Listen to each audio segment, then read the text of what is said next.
Linkjoy Social Media Summit, powered by Pratham Community. We are very lucky to have Joe with us. I'll be explaining more about Joe, but let us wait for 2-3 more minutes for other people to join in. Till the time, you can enjoy seeing what we are right now building in Linkjoy.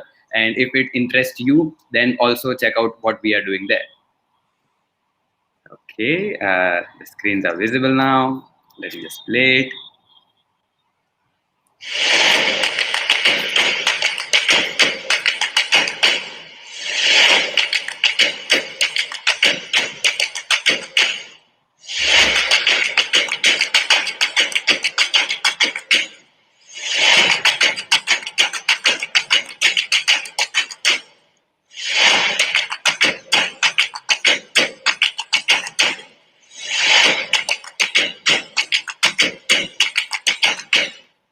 Okay, so if it interests you, do go to linkjoy.io and see what we are doing there. I hope it will be interesting for you guys to do that. So back to what we are today. Let us. It's just 1 minute into the session, and we see a lot of people coming in. Just let us wait for a minute more so that we have all the people in. Till the time, okay, we have Rick with us. I think he knows you, Joe. So he's saying, looking forward to this session. Welcome on board, guys. It is going to be a very interesting session where we are going to talk a lot of things. Joe is going to answer your queries and questions. Before we start, give a boom so that we can know that you all are ready. Write boom in the comment section, and then we will start the session. Okay. Great. We have a teammate who likes our background. So this background, Joe, is the compliment. My wife hates it, but it's. Then I think Nisab should refrain from saying so. 100%. Great, we have a lot of booms now. So, welcome everybody again to this session. We are going to talk about LinkedIn as a tool for personal branding right now, and how we can help you generate more leads, close more clients, and do those kind of things. We have somebody who has started off on LinkedIn a while ago, and we have Joe today with us. Joe is from UK. He has been running. So how should I call it? It's a club kind of thing, the marketing meetup. I will let Joe explain it more. They have more than 21,000 marketers from Torbay to New York, and they have been doing networking. And he has been, if you go to his LinkedIn profile, you will see a lot of value that he has been adding to people's life for last quite some time. Welcome, Joe. Welcome on board. And if you can brief us a bit more about your journey, what you have done, it will be great. Of course. So thank you for having me. I appreciate the offer and seeing some lovely folks already in the comments section. So, you know, it'll be wicked to hear your questions as well as we go. So as you've introduced me, I'm Joe. I'm the founder of the Marketing Meetup. I use the word community, you know, because it's an inclusive place where people can all come together to learn about marketing, meet other marketers, but do it in a place which prioritizes kindness over anything else. I think a lot of us would have experienced it over the course of time where we go to networking scenarios and we're treated as a job title or a bit of money or whatever it is in the eyes of the other people. And really, the Marketing Meetup is about bringing people together in a meaningful way. So really, that's my worldview for not only what I do, but how I choose to do it. It's always been about people and bringing them together in the most meaningful way. So yeah, that's a little bit about the Marketing Meetup. And as I say, I'm excited to be here today. Great. So for everybody else who has joined us in the chat box and are here, it is going to be a Q&A session where you can pick Joe's brain a lot. And the next 1 hour is all going to be about the value bumps that he is going to add in the session. And so when we do this thing, Joe, the first thing which comes up in my mind when I see LinkedIn, it's a professional network. Yeah. And so how can somebody build a personal brand? Because personal brand is something which is personal, and that is why Facebook was there, because we wanted to keep it more personal. Professional is just that I got this new job, I got this new thing. So let us start from what LinkedIn is actually. Yeah, no, I love it. It's a really great question because, of course, you always hear like people say, LinkedIn is not Facebook, right? You know, and I actually disagree. So I think you asked the perfect question in the way that it is a personal network, and I would say that these days LinkedIn is Facebook and LinkedIn is Twitter. It's the same thing because you're coming as a representation of yourself. And I think truly, certainly, you know, in my experience, when you come as your full self, then people are able to at least identify who you are and make that choice whether they want to engage with you or not. Yes. I think the difference between a personal brand and sharing every little thing in your life, however, is that a personal brand is just more focused. So for me, I try to pick 3 topics which I try to speak about on the regular. So for me, if we're going to call it a personal brand, then my personal brand will be about marketing. It will be about my life as a founder, and then also about mental health and sort of growth, personal growth, whether that's on a mental health capacity or just learning as we go. So I think when we speak about personal brand, we're really trying to focus in on what are the things that are going to be important for us in a professional capacity, in the case of LinkedIn. But then, you know, if you choose to establish that your personal brand is going to be about children, you know, for example, if you're in the sort of nursery space or something like that, then you're probably going to speak about your kids, which is a very personal thing.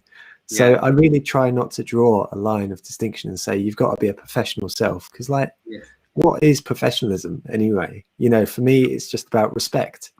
You know, if you're being respectful to other people in their professional environment, and you know, wearing the stuff that's going to be appropriate in their environment, such as a suit, if that's appropriate, then that's just about respect, really. So I'd really encourage folks just to think about LinkedIn as a place where you can be yourself, a focused version of yourself, and not worry too much about what is professional or not professional, because at the end of the day, we're all just people. And I think that's what resonates on that platform as well.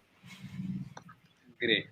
The last part which you said, we are at the end of the day people, and I think I don't know how the stars are aligned, but we had a session just before this session about personal branding, and there we focused a lot on being people, how humanizing your brand is important, and then you coming in and saying this. I think it is not scripted, guys. It is something which is very natural, and which a lot of people who are going to come are going to say, because humanizing brand is important. Like Joe said, if you want to talk about children, you talk about children on the platform and do those things. So first thing first, is I have a very curious question. You were doing something else 5 years ago, and then you jumped the boat and then started doing that. What was there on back of your mind? So how did you start? What were the things that you did, and how did LinkedIn come into this picture of doing what scheme of things that you are in currently? Nice, cool. So I need to go back in time a little bit. So if I explain the context, and then I'll explain what I did, if that's useful. So 5 years ago, I was 24 years old, and I was terrified to walk into networking scenarios. And I don't know whether folks can remember it, but you know, when you walk into a busy room and like there's hundreds of people there, and you've got to kind of introduce yourself, and they either don't look at you as if you're a human being, they look at you like a job title or something to sell at. True. And like, I remember walking into those scenarios, and I would be the guy sort of stood in the corner on my phone, you know, just sort of wishing that somebody would say hello to me, but not, you know, they never would, because it was always down to me. So I started a group which was as a hobby. It was something which it was never intended on becoming, you know, the monster that it has become. But I brought together this thing which was just about bringing people together around this concept of kindness. And it was an event. It was a physical event, and we launched it on meetup.com, and we brought people together, and like, that's how we started. And in terms of how this intersects with the journey of LinkedIn, at that time, all I did was simply say, you know, a thank you to people who came along on my LinkedIn profile. It wasn't like anything crazy. It wasn't like, oh, I need a strategy for LinkedIn or whatever. It was just like, okay, I'm going to say thank you, you know, and put that out there to the world. And then inevitably what happened over the course of time is that I started running more and more events. So we started in Cambridge, but then we ended up in 14 locations across the UK, and started in New York last February. And we just had more opportunities to say thank you and more opportunities to share experiences that we'd shared with other people. So naturally, the LinkedIn posts started becoming more regular, you know, saying thank you and saying, oh, this was great, and there was this bit of knowledge to share and stuff like that. So we just spent that time, you know, sort of sharing the knowledge that we shared at the events, and also appreciating the community. And naturally, what happened over the course of time, through consistency, through being our true selves on LinkedIn and on these other platforms, is that an audience just started to build quite naturally, quite organically. So I think that's one of the key things about LinkedIn as a platform, is that I've been posting near daily for like 3 years. People want to get, you know, like results like that, you know, and it just doesn't happen that way, because inevitably, you know, you need an audience to speak to, but you need to take the time to build that audience.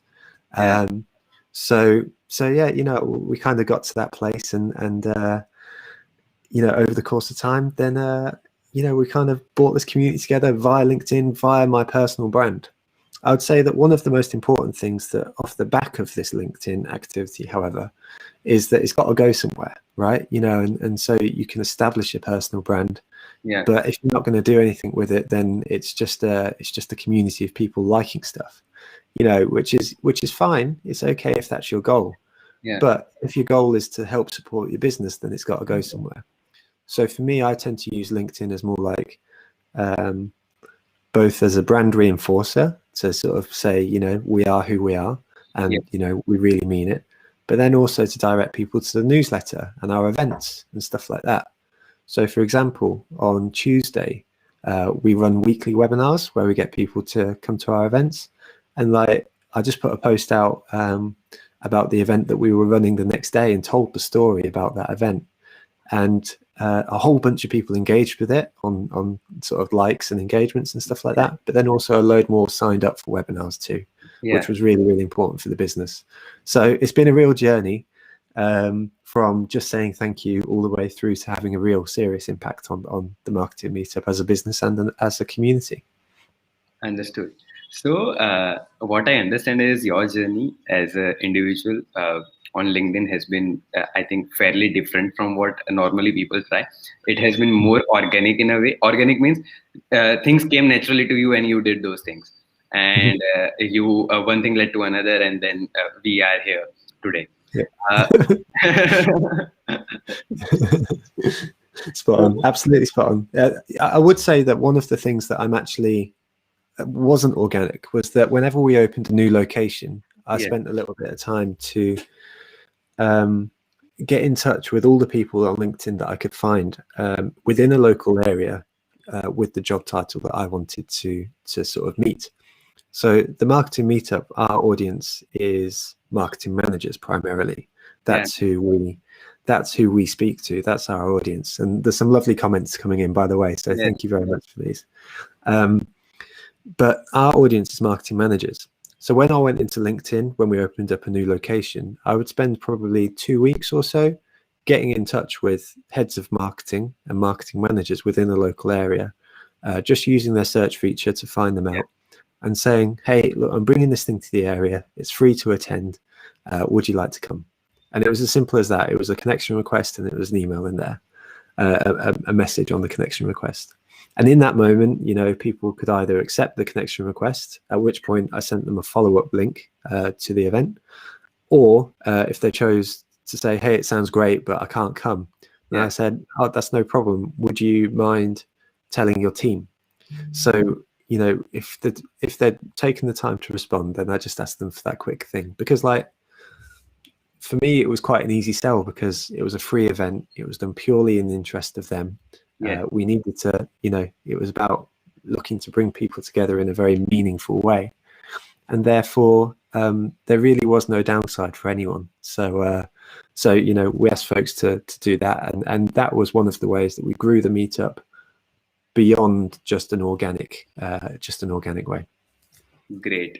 Nancy is one of the speakers here, and she has joined us. She is teaching in University of Florida. She says she loves this. Thanks a lot. Thank you, Nancy. It's lovely to meet you. So moving ahead, Joe, I think we are going to have a great time in this conversation because it's always going to be storytelling. How important is storytelling to your personal branding in LinkedIn? Because the thing that you said in the earlier part of your 5 years of journey, I know you have posted the same thing, the same sequence on LinkedIn. So it is a human way of doing what you are doing. Uh, Absolutely. can you explain a bit more to our audience who are listening to this thing? How important is storytelling to your Yeah. personal branding on LinkedIn? Absolutely. So I think there's probably the post this Monday, sorry, was a Yes. great way of sort of speaking about this. So on Monday, I posted about our webinar the next day. So I was in fact I was advertising the True. event that we were doing the next day. Now there would have been two different ways to make this post. The first way would have been, hey, we're doing a webinar tomorrow. Come along, and just sort of left it at that, which is what everyone does, and that's fair enough. It's the easier way of going about things. The other way that you can go about it is to tell the story behind the event. So this particular event on Tuesday was a webinar with a guy called Martin George. And I've been lucky that this year with Martin, I've had a couple of mentorship sessions. So he's the head of marketing for a company in the UK called Waitrose. It's a big retailer, big supermarket. And I was terrified when I first met Martin because he's got this amazing job title for this big company. So when I went to write the story about the event that we were running the next day, I shared that story. I said, this year I've been lucky to have some mentorship time with people like Martin George. And on the day I was supposed to meet him, then I put a button-up shirt on, I hid the dog away, I tidied my room, and then at 4 o'clock, he walked into the room. He walked onto the Zoom session, and I was so nervous. But then Martin did something special. He smiled, and he listened, and he took the time to understand the marketing meetup journey. And you know what happened next? At the end of the session, I asked him to run a webinar with us, and he said yes. So that's what we're doing tomorrow. And then I included the link to the event, which people clicked and joined for the session.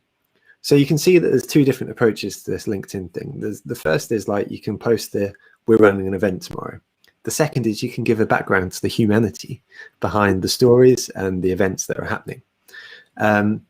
So that first post would have got like 10 engagements and it probably would have died in LinkedIn hell. The second one is still getting likes on LinkedIn, even though the event was 5 days ago. Yeah. And it's had, several, I think it's had like a couple of hundred likes now on it and stuff like that. But more importantly, people signed up for the webinar. So I think to further elaborate on this answer, people always speak about storytelling as like this really important thing, but nobody ever really tells you how to do it. And like, really, I think the most important element of it, going back to what you were saying earlier, it is about humanizing. It's about speaking about the emotions and what happened and how you went from A to B and how you've ended up with C. I think it's really, really crucial because it's interesting. Everyone's got something they want to advertise. Everyone's got something they want to share. But really giving the behind the scenes into why it's important on a human level, that's what storytelling is. And that's why, the post on Tuesday went well versus something which wouldn't have gone well otherwise. So yeah, there's an example of storytelling in action. I fully agree with you that storytelling is really important, but more important than that for folks who are listening right now, the way that you find stories is you look for the emotion, you look for the journey, you look for that opportunity to sort of bring someone on the journey with you and explain why something's important, rather than just giving people the finished product. People are interested in the process, not just the product. Very true. Very true. The behind the scenes is something which is always interesting for people. We have a question. We will take that question up and then I will ask mine. Cool. We have a question from Anurag. He is asking us, how can one strengthen their personal brand and what are the key features to it? So where should somebody start from? What are the basics that they should keep in mind and those kind of things? Nice. So the first thing, I'll probably think of three components probably. So the first is know why you're doing it. So know what you're hoping to get out of a personal brand over the course of time. So for me, on a personal level, I just want to spread a bit of kindness. But on a professional level, I want to be able to drive people to our webinars, because that's also a way that we can sort of spread a bit of kindness. So knowing why you're important is going to be really important. Why you're doing something is going to be really important, because that's going to sustain you through your activity, particularly on days where you get like one like or nobody engages with your content. You know at least that you're doing it for a good reason, which is really, really important. The second thing I'd say is focus. So focus in terms of topics. So when we speak about a brand, what we're really speaking about is something that people recognize about you or about a company that is instantly recognizable beyond any other brand. Or even, you know, if you were to say, you know, Joe Glover, people would instantly think, you know, one or two things, you know, hopefully he's a nice guy, you know, that would be really good for me. So like, I think the question that you need to ask is, what is going to be the things that are important for you to be known for? So I'd pick three, you know. So for example, as I mentioned earlier, mine are marketing, sort of mental health and sort of business stuff, you know. Those are my three things. But, you know, for you, it might be something else. It might be dogs, cats, and lizards. It really doesn't matter. It's got to matter to you, though. And then the last thing I think is about consistency. So everyone gives up far too early. You know, everyone sort of tries something for like 3 days and they're like, oh no, it's not working. It's not working. What can I do? And, you know, I think that the best mindset to have is that this is a 30-month project. So it's almost 3 years, you know, before you start seeing the traction that you would like to see. I think if you start thinking in months and years, or even decades, rather than days and weeks, then suddenly it feels like a much bigger project, but also something that's far more meaningful. And I think that meaning is something that's just so important, because at the end of the day, we can all do stuff for the sake of it, but we get a finite amount of time to do it. So we might as well find meaning and sort of enjoy the process too. So those are probably three elements that I think are really important. There are more, but I'd start with those and sort of make sure that you know why you're doing it, what you want the world to know about you, and make sure that you're ready to commit to the project. Just extending to the point that you said right now, a lot of people overcommit on the things that they can do in a day and undercommit on the things that they can do in a month's time or in a year's time. Because compounding is something which not a lot of people understand, or not a lot of people understand, but they don't know how effective that is. And Joe, I have to tell you, people are having that's very sweet. You know, the way the session is going. We have a smaller audience right now, but I think it is going to be fun. People are enjoying it. So we have another question now. What should we do or take care as a beginner? So somebody who is just starting out on LinkedIn for building their personal brand. So Komal is asking this question: what should one do or start from? Well, I think hopefully those 3 points a moment ago were useful. I'd probably say that the fourth sort of component of this is how you write. So certainly for me, when I've been writing on LinkedIn over the course of time, then there is a style which works. You know, there's a style of writing on LinkedIn which, regardless of who you are and the message you're trying to put out, you know, it makes it easier for people to digest it. And that's the important thought behind this, is that you're writing for other people too. You're not just writing for yourself. So you got to make their life easy. So I don't, you know, sometimes you see on LinkedIn, you got those ones who like put a new paragraph on like every other word and stuff like that. Yes. I don't advocate that at all. But what I would say is that like there is something sometimes if on LinkedIn, where you would finish a sentence, you do start a new paragraph. You know, so when people are scrolling, it does two things. The first is it makes it easier to read on their phone and on their desktop. But also the second is that it takes up more retail space on their LinkedIn feed. So they're able to see, you know, your whole post over the course of time is much larger rather than something which is really compressed. So I think that's also an element of things that a lot of people get quite wrong. They will either make these massive paragraphs, you know, and that becomes hard to read, or they just won't necessarily try to tell the story that they're trying to tell, the focus, they're not giving enough consistency, and so on and so forth. So I think that would be the extra thing that I would add here. Great. So, Joe, when it comes to finding, so everybody is doing it at the end of the day for increase their authority, maybe for increasing sales, or maybe getting a better job in a way. The main reason why somebody is focusing on personal branding that way. Uh, when it comes to that, what has been your experience with the lead generation things which happen due to personal branding, and when does that thing hit you, or when does that so there's a tipping point of everything. Yeah. Can you explain your tipping point and how did that happen, that you knew, okay, this is the thing which I am going to primarily focus on? How did Yeah. it happen? It's a good point. I don't know whether I've ever really thought about it as a lead generation opportunity in itself. You know, I think these opportunities have come about naturally over the course of time, but you're right, there's definitely been an acceleration point where it's True. like there's more and more opportunities come about. And to give you a flavor of how that works, then as I say, I've been posting near daily for 3 years. And in the past 3 months, then I've gone from I had 9,000 followers at the beginning of the year, and now I'm at like 18,000, 17,000, 18,000. Yes. So like in 3 months, it's almost doubled. So like there is definitely that acceleration point. So with that in mind, I think more opportunities have started coming about in these past 3 months, for sure. But that's certainly not to say that they didn't exist before. Yeah. What I would say is that it's probably a bit of a it's a kind of funny way to think about it, because I think what most people will gravitate to is like the acceleration points looks like people getting lots of likes and lots of new followers and stuff like that. But actually the mindset that's more important is who are the most important people that I can touch and how can help in the most meaningful way possible.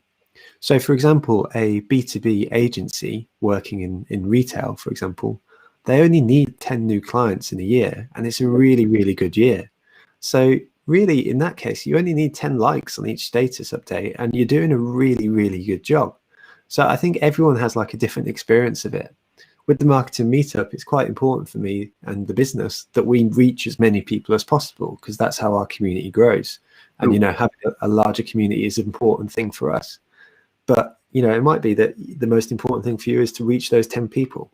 And if that's the case, then you just need to focus on those 10 people and not worry about the rest. And, you know, if indeed it is 10 people, you could probably do that in 5 weeks, you know, never mind 5 years. So I think it really depends on your context, what you're trying to achieve, and the people you're trying to help the most.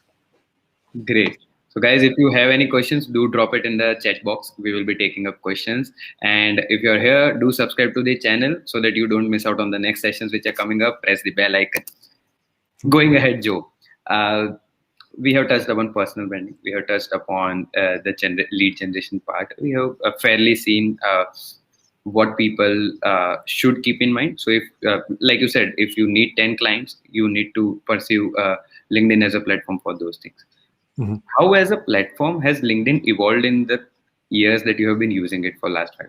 Because once I think Microsoft bought it, there are a lot of changes which I have seen. What is your take on, because you have been active on this platform in last 3 months, as you said, you are seeing a surge in your people who are following you also. How has the whole thing changed for LinkedIn over the course of time?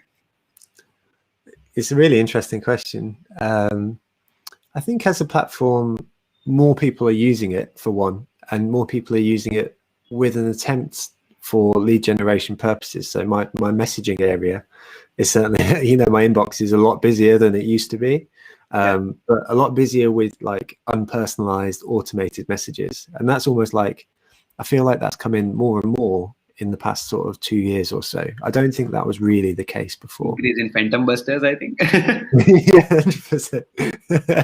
I think there's also a trend right now, which I hope goes away, which is I think it's quite easy to go viral on LinkedIn in a way which is different to how it used to be. So I think back in the day, you'd go viral on LinkedIn for stories or stuff like that. But it seems like nowadays people are sharing like campaigns or, you know, images of random things, you know, but the reason why I hope that content goes away is it feels quite thin. You know, people are just saying, oh, I love this content, but nobody really says why. And I would personally make the argument that on that particular style of content, it doesn't actually benefit you much either beyond sort of likes. So for me, I'd really encourage folks to really try and build meaning into their content and make it personal to them rather than just chase likes for the sake of it, because I don't think it actually makes that much of a difference. What else? I think, as I say, I think one of the biggest things really is just the volume of people using it. And with that, I think LinkedIn are changing their algorithm slightly in the way that it'll probably make it a little bit harder to stand out on the platform. And I think one of sort of on an anecdotal level, rather than something that I can verify with stats, it's my perception that folks are not getting exposed to second level content quite as much as they used to. So for me, I used to see quite a lot of content where folks would sort of like someone else's thing and then you would see it. But I think nowadays people are seeing more stuff from within their own network, but not necessarily from that second level connection or third level connection. And I think that what that means for people posting is that your content is less likely to sort of get as much exposure as it used to. That being said, I still think it's an amazing platform and it's still an amazing opportunity for people to get involved with. It's just a little bit harder than it used to be. True. And like all the platforms, LinkedIn is sooner or later going to go the monetization way. The organic reach is going to come down, guys. So that is one thing that you all should focus on also, because Instagram at the time was giving you a lot of reach and now it does not. Facebook is already dead in that way. So moving forward, Joe, there's a question by Aditi Verma. If we are branding ourselves, do we also need a tagline and how to make our LinkedIn profile more attractive in a way? So I think by tagline, I think what she means is the meta line which we write. We say a brief about what we do. I write building Linkjoy or building NetSales as a company in that way, building Linkjoy as a product, and you write something else. So maybe she is asking about those. I don't know about the tagline part. But what are the key things that we can do which will make our profile 7-star profile is what we call it in LinkedIn terms? Yeah, absolutely. So I think for me, I used to have one of those statements, you know, where it's like, I help marketers come together and stuff like that. I've actually changed mine back to founder of the marketing meetup. And I think the interesting thing about that is that the searchability of founder is far greater than bring people together, you know. So I think for me, if I was to have a sort of the sort of description line, I would be trying my best to simply just use my job title, because I think that's the most descriptive thing that you can use, because I think that's something that people understand and it's something that can be searched for. And the interesting thing there is, you know, if there's an opportunity that comes up and people want to find people like you, they're far more likely to be able to find you that way. So I don't think you need a tagline personally. I think you need a job title, and that's really useful. In terms of making your LinkedIn profile attractive, I think there's some fairly simple steps. You know, it's making sure that your profile is complete. You know, so I know that sounds, you know, kind of basic, but, you know, make sure you have a photo that looks like you don't have a drink in your hand or whatever, but, you know, you sort of, you're still yourself. You don't need to be a corporate robot, you know, but equally it feels appropriate for the platform. Secondly, just making sure that the information about your current job is complete and grammatically correct. You know, I think that's really important. Likewise, your bio. So for me, it's one of my pet hates when people speak about it in third person. I think it's quite important that you put your bio in first person and say, you know, hi, I'm Joe, you know, and it's lovely to meet you. Thank you for visiting my profile. This is what I do, you know, and just sort of make it about you, you know, and write in the way that feels comfortable to you, not necessarily what you expect other people would want to see, because it's about you at the end of the day. You're going out to the world, not the other way around. And then the last thing to really take advantage of is your featured section. So you can choose to highlight specific posts or links on the web and stuff like that. And that's an amazing opportunity right there to really highlight something that's important to you. So you'll see with mine, I think I have a video about how the marketing meetup started. So it tells the story for those people who are interested. And then I have a link to my newsletter, and then I have a link to the events that we run. And those three things are like the things that I would like people to see about me if they were to come to my platform for the first time. For you, it might be something else. So I just make sure that on a high level, that everything just represents who you are as a person. I wouldn't take the time to sort of try and be something else to someone else, because inevitably you'll attract people who aren't the type of people that you want to attract. You want to find people who sort of think like you and sort of would enjoy spending time with you. So yeah, that would probably be my advice. Great. Humanizing content is one thing that people should do, and the more you do, the better for you. Absolutely. Yeah. So we have another question from Meenal. She is one of the students who has been associated with us for branding the summit also and marketing it. Okay. So she has a question as a student: how can they use LinkedIn to build their personal brand, and what are the benefits that they can expect from LinkedIn? So I think the benefits are opportunities, but opportunities is like a big word, but I think it's the right word, because who knows? You know, there's no way that I thought on my Friday afternoon, you know, I thought I'd be doing this, you know, 3 weeks ago, but here we are. You know, and this is an opportunity that came through LinkedIn. Yeah. You saw my LinkedIn profile, and that's how we got in touch in the first instance. So really, I think opportunity is the word, but it's a whole world of opportunity. I can't say that it's like any one thing. In terms of like how to use LinkedIn to build your personal brand, then I think I've spoken already about sort of consistency and focus and branding and having your profile updated and stuff like that. I think all those things are really important. I think the last thing to say about that is you know, just make sure you're putting yourself out there with posting.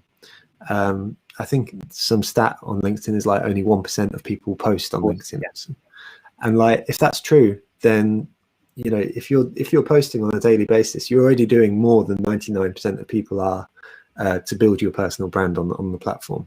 Yeah. The last thing to say would be that I think as a student, like there's an awful lot of people who will be willing to help you out, because a lot of us would have felt how you feel right now and know how that feels to sort of be in that position. So if you were to go out and just look to connect with a bunch of people that feel inspiring to you, and either just say, hey, in your connection request, say, hey, you're an inspiration, so I just wanted to be part of your network. Yeah. Or, you know, if there's something more substantive that you would like to get from them, such as like a 10-minute chat or whatever, that's also an opportunity where you can use LinkedIn for your benefit to sort of speak to people that you probably wouldn't be able to get in touch with via email or whatever, but you can on this platform. So I think if you really think about LinkedIn, all it is a register of job titles and companies. You know, that's all it is. So really, what an amazing sort of powerful platform for you to gain access to people that there's no way you would have dreamed of gaining access to even 15 years ago. So I think, you know, just enjoy it, get in touch with people and treat people like people. And the opportunities really are varied and also huge. Great. So we have another question. What is the number one mistake which a lot of beginners make, and how should you go about that? I think the biggest thing is looking to take before you give.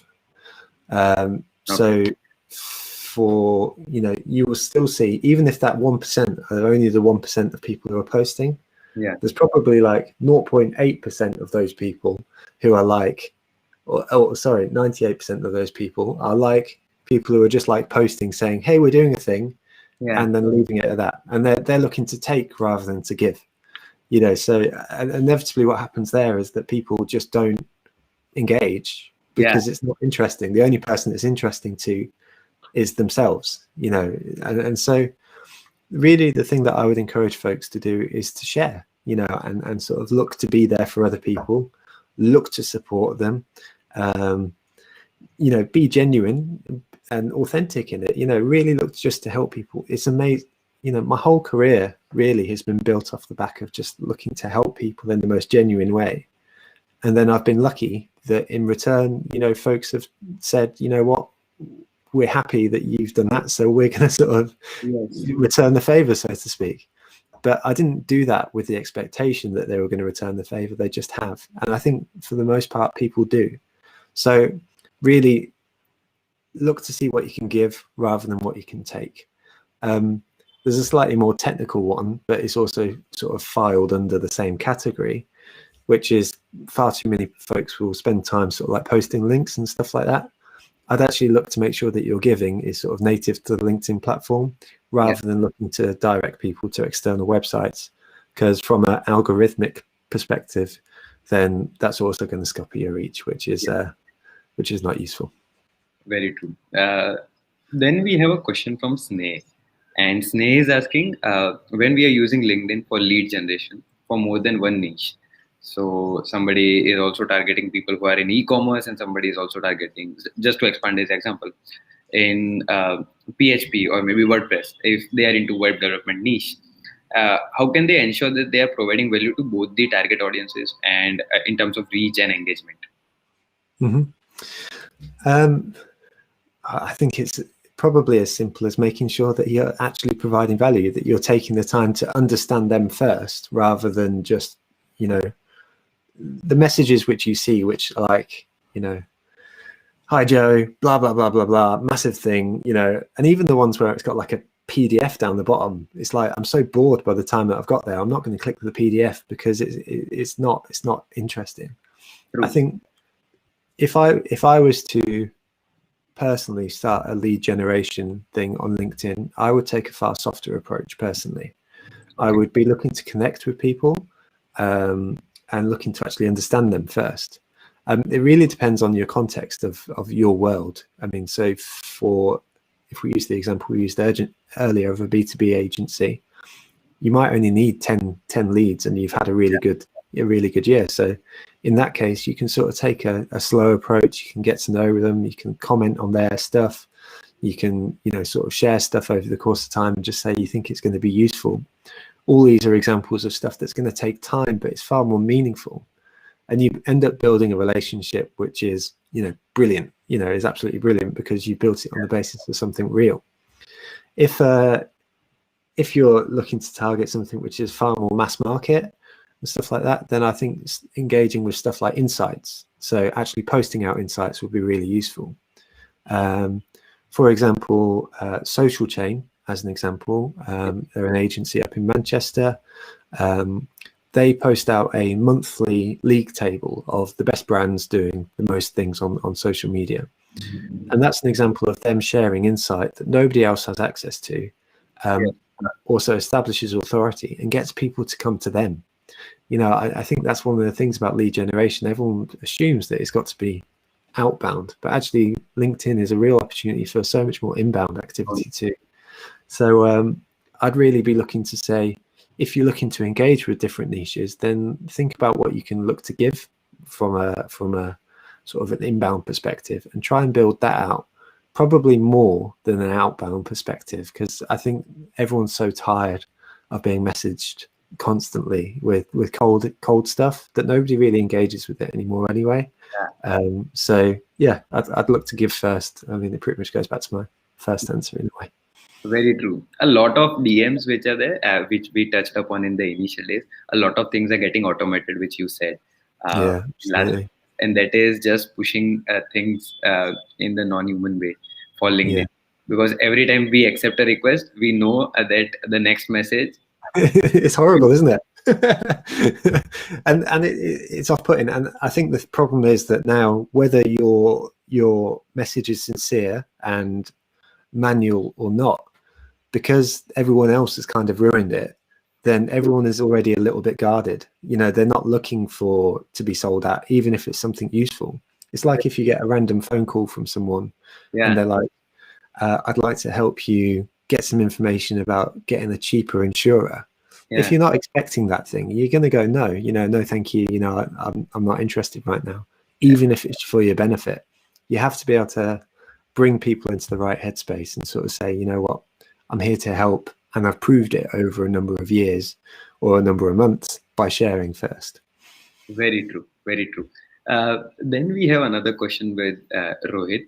So Rohit said, when you mentioned about meetups, you did in your past, and Rohit he's doing that currently also. It is just due to pandemic, it is on webinar format. Correct me if I'm wrong, Joe. Yeah. How difficult was or easy it was to engage the audience directly, and also in the digital media? Love it. So to give a bit of context, then we'd planned 140 in-person events last year. So like we'd planned to do quite a lot of them. And when coronavirus sort of struck, then we had to cancel all the events that we've been planning, which was a big deal and really scary, because that was the foundation of our business. We were an events company, in effect. Yeah. However, I'd say that more than an events company, we're a community. So we're a bunch of people that have been brought together around a common purpose and ideas.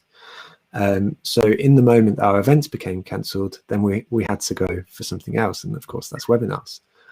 And I would say that transition was relatively easy, in the sense that everybody knew the situation. We'd spent the time to explain what was happening honestly. We said that we'd be making it up as we go along. And, we actually just, we did our best in those moments. I think in terms of, speaking a little bit to the root of this question as well, which is about engaging the audience directly, it's certainly a lot harder. So obviously you and I are now having a conversation, and we've got like the chat feature that I can see going on the right hand side here. And there's some lovely comments coming through. And I kind of want to go, thank you so much, Mohammed. Thank you so much for, saying, great explanation and stuff like that, but it breaks the flow of it. So it's definitely a lot harder. So I think you got to choose your format more, so like for us, we do sessions very, very similar to this, in terms of, it's a couple of people chatting, it might be a presentation, etc., etc. And I think that's really useful from an educational perspective. However, if you're looking to create a networking scenario, as an example, then you may choose a different format. You may choose like a Zoom meeting, for example, and use the breakout room functionality. So really, I think it comes down to choice of format, and also choice of what you're actually trying to do. So for the marketing meetup, sort of the reason why we exist is to educate and connect and do it with kindness. I think we do a really good job on the education part of it with our webinars. Yes. I don't think this year we've done a particularly great job at the connection bit, but we try to do it through our Facebook group. So people can join that, and it's like the marketing meetup Facebook group, and people connect there, which is really good. And they also connect in the chat feature, but it would be lovely to do even better than that. So I think a very long answer to a short question is it's a lot harder, but there are ways and means in doing it. You just got to pick it and prioritize what you would like to do the most, I think. Great. We have Anurag here. Rohit, hope that answers your question. We have Anurag here. Anurag is asking, what do you focus on your development for your own personal brand? So, Joe, as an individual, what is your focus point on LinkedIn for developing your own brand? I think probably the underlying foundation of everything I do is about this concept of kindness, and this concept of bringing people together and truly meaning it. I think I am a marketer, that's my job, that's what I enjoy. But the reason why I enjoy marketing is that it's about people. And like, if we were to pick a definition of marketing, then for me, it's meeting the needs of the customer. And the needs of the customer is basically another way of saying helping a human being improve their life. Yes. So for me, that's the most important thing. And therefore, that's the stuff that I speak about on LinkedIn. It's about like, it's about doing two things, really. The first is showing great examples and opportunities for helping other people improve their lives, whether it's through education or connection. Yes. But then the second is that out there, we've got like opportunities where, like, I don't know, not every day is a good day for everyone. Sometimes we're upset, sometimes we're emotional, sometimes, we've had a bad day or whatever. And like, it's not always easy to share that stuff. And it's not always easy to speak about it. And I think for me, the the second half of all of this is that I'm pretty happy to be the example and sort of take the hit to a certain extent and say, you know what, I've had a really bad day. And that person who might have been like suffering in silence that day can actually go, oh, you know what, me too. But you know what, it's actually been a little bit normalized because I've read somewhere else that someone else is feeling that way. So I kind of see as my role as sort of like someone as part of a community that I can just sort of provide that example a little bit and hopefully normalize a few conversations. So it sounds like quite like deep and stuff like that. It's not meant to be, but I think for me, that's the stuff that feels interesting. I think stuff like marketing tactics and stuff like that is interesting to a point, but it changes and you know, it doesn't really matter in the grander scale of things. So yeah, hopefully that helps. That's a very personal question, I guess. Great answer to that question, Joe. Thank you. We have Ravina here. Ravina is one of our teammates, and she is asking, is there a blueprint for success on LinkedIn? I don't think there's a blueprint. I think because we've already established that, you know, the only blueprint is you being you and doing it your way. And if you're going to do it your own way, then by definition, we're all going to be unique and sort of approach things in different ways. Yeah, I think there's optimal ways of doing things. So going back to sort of the definition of personal brand, you know, we sort of speak about that consistency of turning up every day. We speak about having the focus. We know why we're doing it. We know how to write posts. We know not to put links on. yeah, those are all examples of how you can do LinkedIn better. But I think the more fundamental element of it is appreciating that there's no blueprint except for how you think is the best way to do it, that aligns to all 5 of those points that I've made there. So I think there's certainly better ways, but I wouldn't say there's one way of doing things. There never is. There never is in marketing. Like everyone always looks for like the one way to do a thing, and there's never one way. You know, there's hundreds. everybody is experimenting on their own things, and something hits for somebody is not necessary that it will hit for other person also. 100%, absolutely, you're spot on. Yeah. So we have Rick with us. He as a comment, you are the version of you that people want to meet and connect with. Absolutely, no, 100%. That's how you turn up. That's how you turn up on LinkedIn. Yeah. I think. So Yeah, Nancy is also here.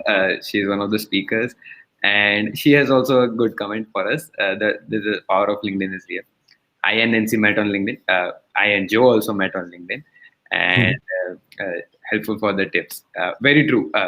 So LinkedIn has a power for everybody out there for personal branding or otherwise. The speakers of this whole summit have all of them have been connected on LinkedIn because that is the professional network where people love to hear something which is professional network. If you are on Instagram, people DMing you, you have a different mindset on while you are seeing a Instagram DM, and you have a different mindset while you are seeing a LinkedIn DM. So, like you also explained, it is very easy to slide into LinkedIn DMs of a professional person rather than the mails and get heard or listened to. Is that correct, Joe? Yeah, absolutely. Yeah, absolutely. Context is crucial. That's a really, really good point. Great. So we have Komal with us. Komal is saying personal branding on the Instagram. They post some personal stuff there. And so how does LinkedIn work when we are posting the personal stuff? So for Instagram, people post puppy photos, and their cat and dogs are always featured somewhere in their photos, or they are having a party and they are throwing a party. They share those things. So how does those things where we are what we are doing personally, how can people share those things on LinkedIn? Mm-hmm. I think coming to the point of focus again, I think it's interesting if you think about it in that context. So if you've chosen your 3 things that are going to be really important to you, like we said earlier about like if you want to speak to a childcare market, then you know if you have a son or a daughter, you know that's born, then it's going to be really relevant that you speak about that stuff. Likewise, if you often speak about the importance of mental health, then speaking about like going for dog walks and posting a puppy picture is going to be really important because that's like an example of you speaking about mental health and the importance of dog walks. So like, I think the important thing here is appreciating the thing that you want to become known for, and then speaking about like going for dog walks and posting a puppy picture is going to be really important because that's like an example of you speaking about mental health and the importance of dog walks. So like, I think the important thing here is appreciating the thing that you want to become known for, and then speaking about like going for dog walks and posting a puppy picture is going to be really important because that's like an example of you speaking about mental health and the importance of dog walks. So and posting within that context, Yeah. rather than, you know, sort of just looking to post pictures of dogs and cats. I'll Very, give and to give an example, like a few weeks ago, I actually posted a picture of my dog, you know, because I often speak about like business and business growth, and my dog has been a brilliant part of my business growth in that he's been really important for my mental health over the past year when we've all been in lockdown and stuff like that. So like, it was a relevant point because I didn't just say, hey, look at this cute dog. I said, you know, my dog has been a really important part of me staying healthy as a business owner. yes. So I think these personal posts can work really well. That was actually my second most popular post of all time, was a picture of my dog, you know, so like it definitely works.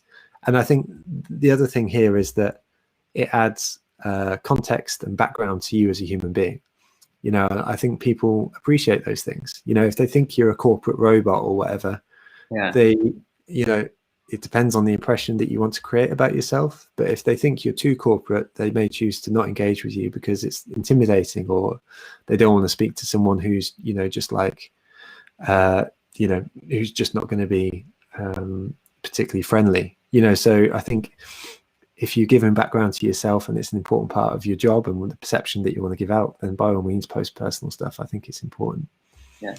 The content is king at the end of the day. Whatever you are trying to share, if it is connecting with people, it will always go. There was something which I read it recently somewhere, that people say the attention span is slowing. People want to see shorter form of content and those kind of things. But then somebody it was written in a tweet thread or somewhere that people want to see meaningful content because they are able to consume a whole Netflix series. They want to binge watch that because the content is good.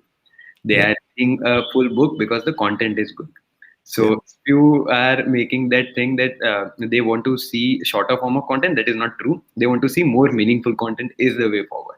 Spot on. Absolutely spot on. No, great point. Really, really great point. I couldn't agree more. Yeah.